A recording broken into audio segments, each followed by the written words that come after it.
Well, hello, my friends. Before going on, talking about Jack Kerouac and Tristessa, I would like to say that I stumbled upon some great news today, interesting news, which is that the house that Jack Kerouac died in, which is in Florida, has successfully, after quite a... I'm going to paste the link to the news story in the description box below, because it's quite a saga what these people went through to save his house from being demolished or lost or just sold into some kind of trivial usage.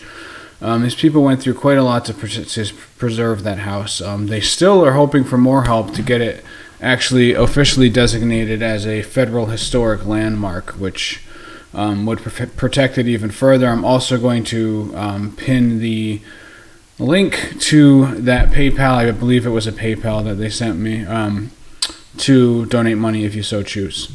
But regardless, the reason why I was looking around for Jack Kerouac, Kerouac's been in my mind lately quite a bit. I know a lot of you out there are subscribed to this channel mostly for my spiritual, esoteric, occult stuff, but and that's cool. But I'm also a lover of literature. I've been thinking a lot about Kerouac lately, and specifically Tristessa, which is Dr. Sachs is my favorite Kerouac novel, but Tristessa is beautiful and definitely one of my favorites. In some ways, I think maybe I kind of wish Kerouac wrote more really short novels. Tristessa, I mean, it's got to be a novella-length book. I've never actually looked at the word count, but it's a very short novel. I think it's probably technically novella length as opposed to novel length. But I always felt like his writing could have benefited more. Not benefited more. I just wish he had created more works like Tristessa, because even as a huge Kerouac fan, there are times when his, volcanic rambling language kind of becomes a little overwhelming. A big was Visions of Cody.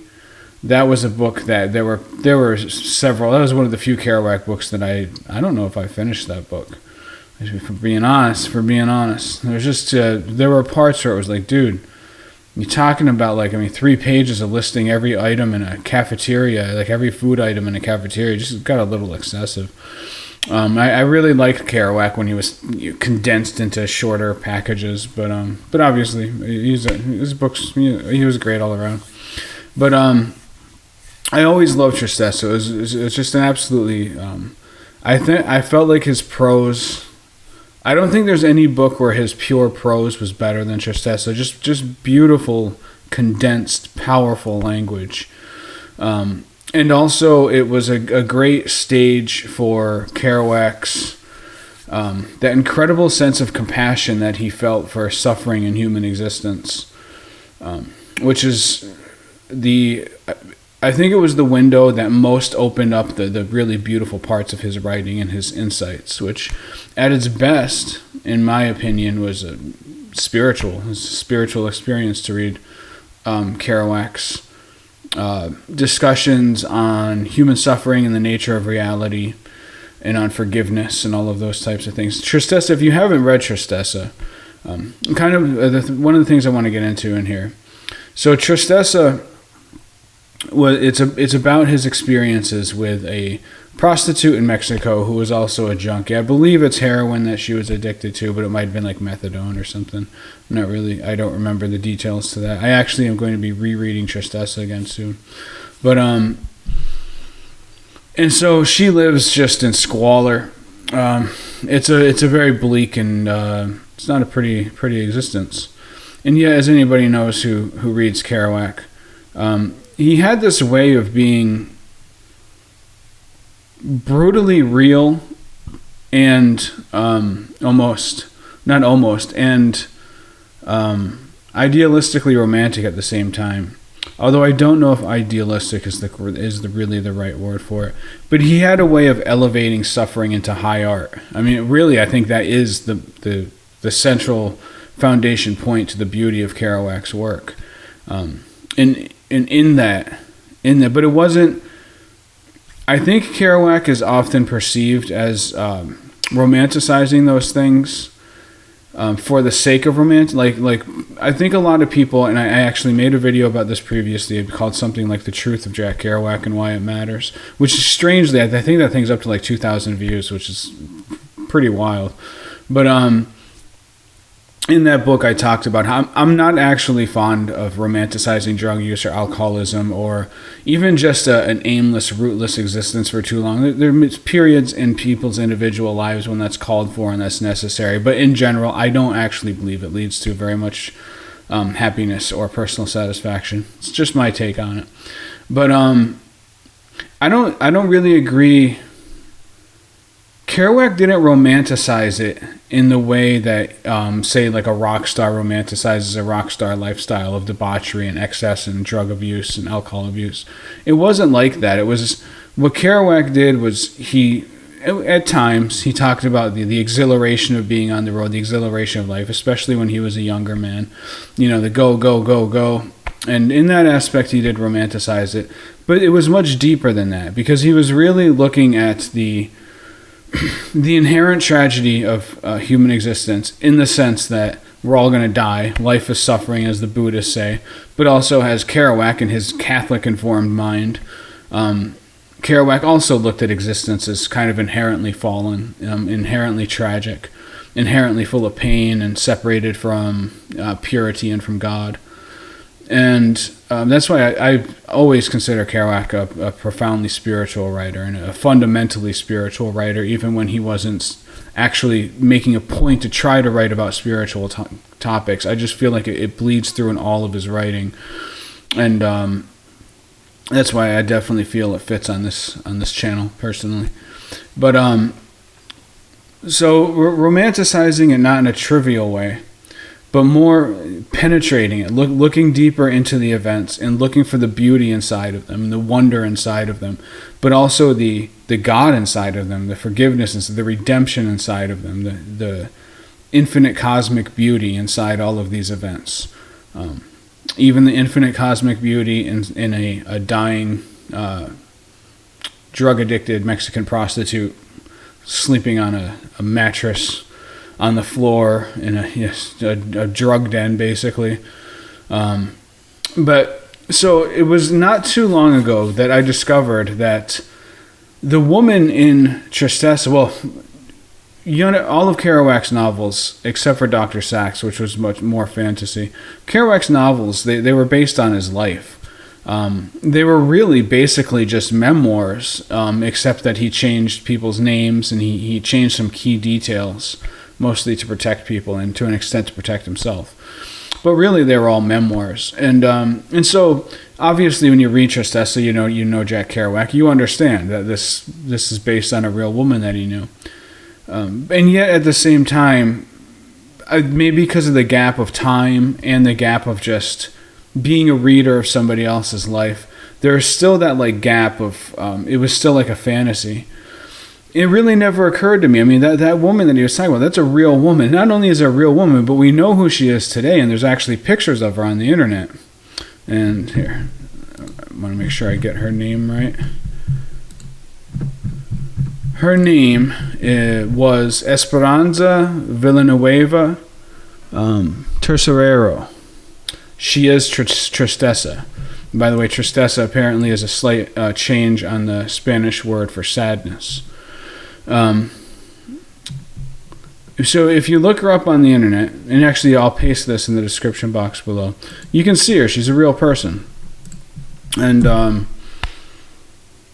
yeah, somebody who had a life after Tristessa, and you can find her pictures on the internet. And discovering that, it was an interesting experience for me because it really made me... It took away that fictional kind of buffer zone and made me really grasp the reality that Kerouac, he was writing about a real person, right? And the reason why, what I'm going to put in the title of this video is going to be partially the myth of pictures, is because there's that saying, a picture is worth 1,000 words. And I understand it. It's the meaning of it has various shades. But in the way that a lot of you people use it, I really just disagree with it, because a lot of people use it with the implication, and I actually don't know how the phrase was originally intended to be used, but I'm saying how people commonly use it in the common parlance. People will use it just as a way of basically saying that words are cheap and pictures are better. And that is, to me, complete nonsense. And the reason why that bothers me, the reason that I care, is because I love literature. I love the written word. And when you are reading a book, I actually, I remember when I was younger and I was doing my Kerouac impression, I was traveling, hitchhiking, backpacking all around the country. I remember a guy saying, what did Kerouac really do that was so big of a deal? I don't understand why people think he's so special. And what he was saying was that by that point, we were talking in a room full of guys who had all hitchhiked around and traveled and had all these experiences with, getting our lives in danger and drugs and sex and all of these things, right? and just living that vagabond lifestyle. And I still remember, even as a young man, I can look back and say, good job, young Jeff. Because I remember saying to him, it wasn't what Kerouac did. It's not about the events. It's about Kerouac. It's about how he saw them and how through his eyes, how we see the events and therefore how we experience the events. It was him taking that very penetrating, deeply compassionate perspective and getting to see the world through it.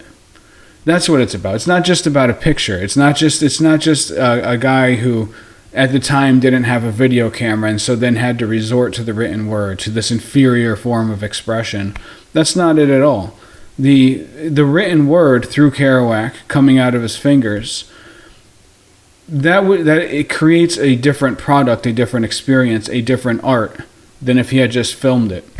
And that was really hit home when I found the picture of the real Tristessa, and I looked at that picture for a long time, and I still, sometimes when I'm thinking about Jack or I'm thinking about Tristessa or something, sometimes I'll pull up her pictures and I'll just kind of look at it and contemplate that kind of dislocation of reality that I experienced when I first saw it, and what I still experience to a degree today when I look at it. And just this fictional character come to life, and how, there was a time, I think, when I first saw the picture, it kind of diminished the book to me, because it really brought crashing home that, no, this was an actual Mexican woman who was an actual prostitute living in actual squalor, and actually addicted to actual drugs, right?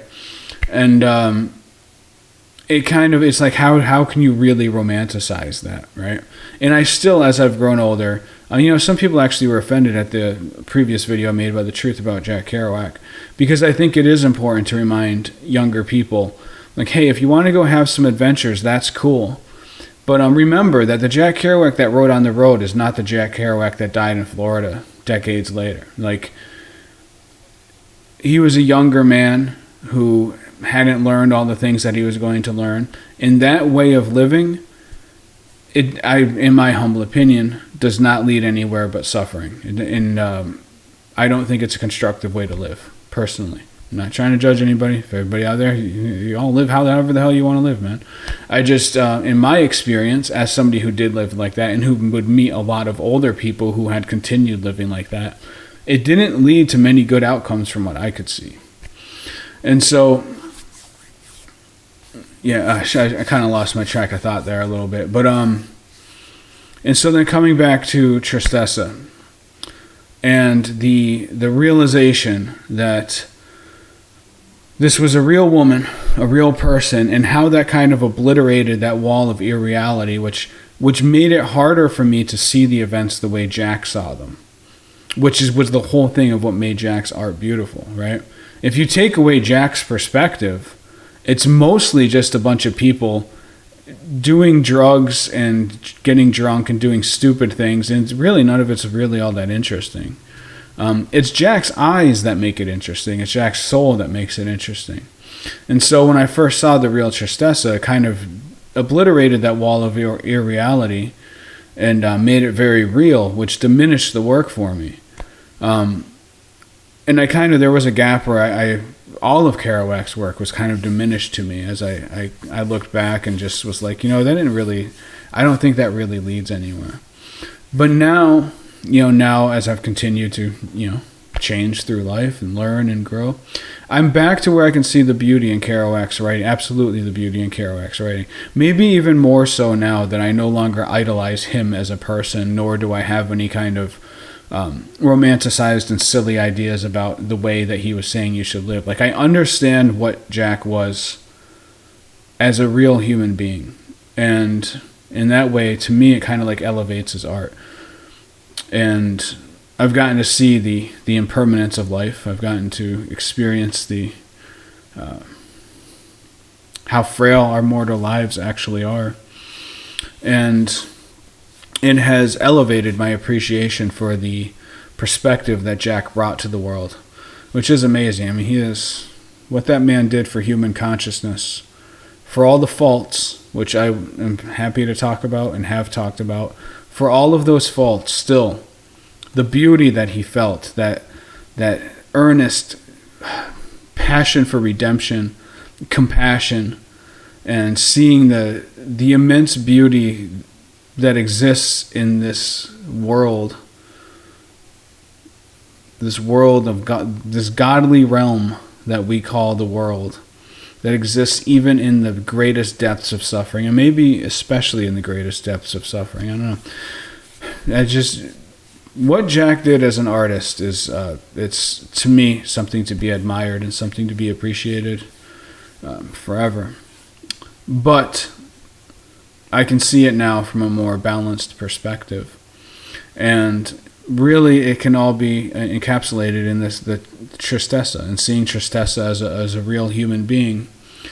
And then being able to go full circle and come around and still see the beauty in the way that Jack saw Tristessa. You know, the way that Jack portrayed the events, the way that Jack experienced them. You know, I mean, I think Jack was an honest guy. I don't think he was spinning yarns. Like, I think he really saw the world that way, and he was trying to transmute it into language. And so, yeah, she was a real person. I could look at her real picture right now. But Jack's perspective was still real in a sense, right?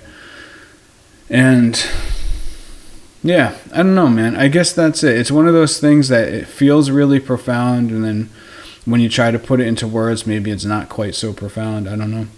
But my experience with Jack Kerouac's writing on a personal level in my humble little life has certainly been a profound experience. And especially this Tristessa experience, like I said. But anyway, yeah, pictures worth 1,000 words, I guess in some ways. But the way that people use that, I think, is really distorting reality, and it diminishes literature, and I will not allow people to diminish literature. Will not happen on my watch. The beauty of Kerouac is not simply in the events. The beauty of Kerouac is not simply in linguistic snapshots of people like Tristessa. It's the heart and the soul that he brought. It's what his perception colored the events. It's how his perception animated what he was talking about. That was something unique to him, and it was something that I think only could have been properly conveyed through language, not through any way else, not through painting, not through photography, nothing. Jack's particular beautiful gift to the world was a beautiful gift that had to come through in language. And a million pictures wouldn't be worth one page of Jack's best prose. So that's just the way I feel about it, like I said. Yeah, I guess I just wanted to talk about that. And like I said, if you're interested, look in the description box below. Maybe check out, even if you don't actually want to give money to the Kerouac house, the house where he passed away, then at least just maybe give him some support, maybe send him a thank you or something. I think it's really cool what they did. Check out that news story that I'm going to pin down there. I think it's... they did a service to all lovers of literature and lovers of history and to the legacy of Jack Kerouac. So that's about it. Peace out, my friends.